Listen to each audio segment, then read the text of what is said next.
This episode is made possible by Dashlane. Protect your valuable data by signing up for a free account with Dashlane. Show of hands. How many of us check our social media as soon as we wake up in the morning? Probably the majority. For many of us, it's part of our morning ritual. Turn off the alarm, check Facebook, Twitter, Reddit, Twitter again, and then after an hour we finally get up and start our day. A lot of people will admit it's an addiction, but is it really that bad? Surely wanting to keep in touch with friends and stay up to date with the news isn't completely negative, right? Well, as with many things in life, it's not 100% one way or the other, but the research is becoming more alarming. And now with the recent Facebook data breaches, maybe it's time we really consider whether social media is worth the risk. At its core, social media is all about comparison and reward. You scroll through your newsfeed and see what all your friends are up to, each one presenting the best aspects of their life for validation and praise. When we post to Facebook or Instagram, we're rewarded with notifications of likes, reactions, or comments, and each notification gives us a little hit of dopamine to tide us over until the next one. What we fail to realize, or choose to ignore, is that most of the content we see on social media is completely fabricated. That perfectly poured cup of coffee surrounded by trendy knickknacks and coffee beans? That took 20 minutes to set up and you know they didn't drink the coffee. That selfie in Rome? There's a reason they chose to take it there and not in the crappy hotel.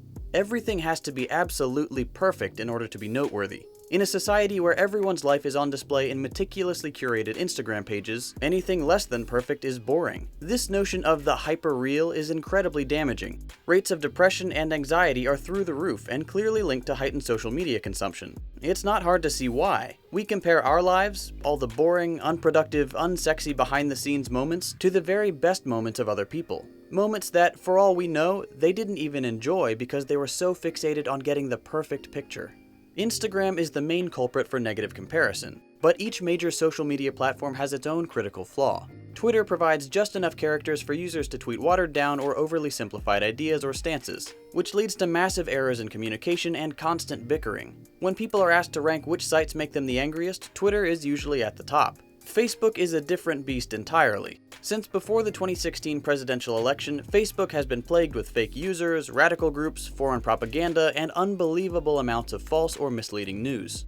This information often comes in the form of memes or short videos, which are easily consumed and shared, spreading like a virus among gullible or less internet-savvy users. Even people who grew up with the internet are falling prey to the radicalizing elements that have found a home on Facebook.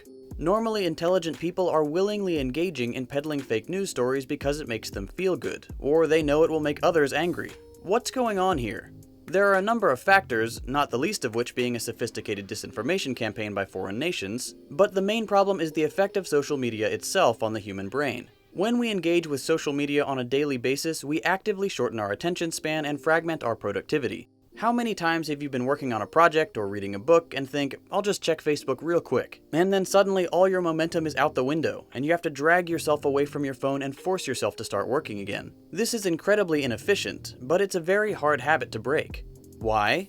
Because social media is highly addicting. It's been compared to a slot machine. You pull the lever and you're rewarded with an outcome, either positive or negative. Gambling can be an addiction too, but the difference is you leave the slot machine in the casino, whereas your phone is with you all the time.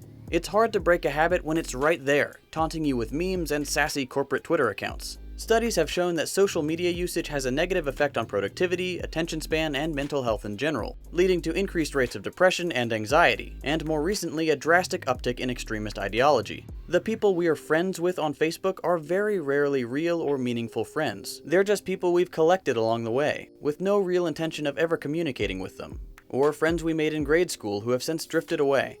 If we truly just want to keep up with friends, real friends, and limit the negative aspects of a platform like Facebook, we should get rid of the dozens or hundreds of people we haven't spoken to in years, make our accounts visible to friends only, and remove the apps from our phone. You want to send a message or check in on somebody? Make it deliberate. Sit down at your computer and send a message. Without the temptation to always check our social media when we're out in public or just sitting around, it makes it much easier to live a focused, productive, happier life. And with the recent data breach at Facebook, which compromised 50 million accounts, it wouldn't be surprising to see people abandon the platform altogether. When all you're getting out of the experience is extremist fake news, heated arguments, and targeted advertisements, it doesn't make much sense to stick around, especially if your personal data is at risk of being compromised in these hacks. If you do decide to keep using social media, you really should be using some kind of service to protect your passwords and other personal data. And you should definitely not be using Facebook's single sign-on authentication. As we saw in the last Facebook hack, you can't trust them with logins to sites like Airbnb or Tinder. That's why I recommend using a password manager, because their sole business purpose is protecting your security, not getting ad dollars. There are plenty to choose from, but I personally like Dashlane. The new and improved Dashlane is more than just a multi-device password manager, even though it does do that really well. It also offers a super secure VPN to keep your browsing absolutely safe. No ads, no data collection, and easy access to the peace of mind that can only come from 100% secure browsing. Dashlane also offers dark web monitoring, a service that scans the web for any leaked personal data and sends you alerts, so you can take immediate action to protect your accounts. The kind of data usually targeted is things like usernames and passwords, credit card numbers, social security numbers, phone numbers, and postal and IP addresses. Thanks to dark web monitoring, you never have to worry about that again. Dashlane's dark web service scans more than 12 billion records attached to hacks and data breaches, with almost 1 million new records added every day. Try out these awesome new features by signing up for the 30-day free trial of Dashlane Premium.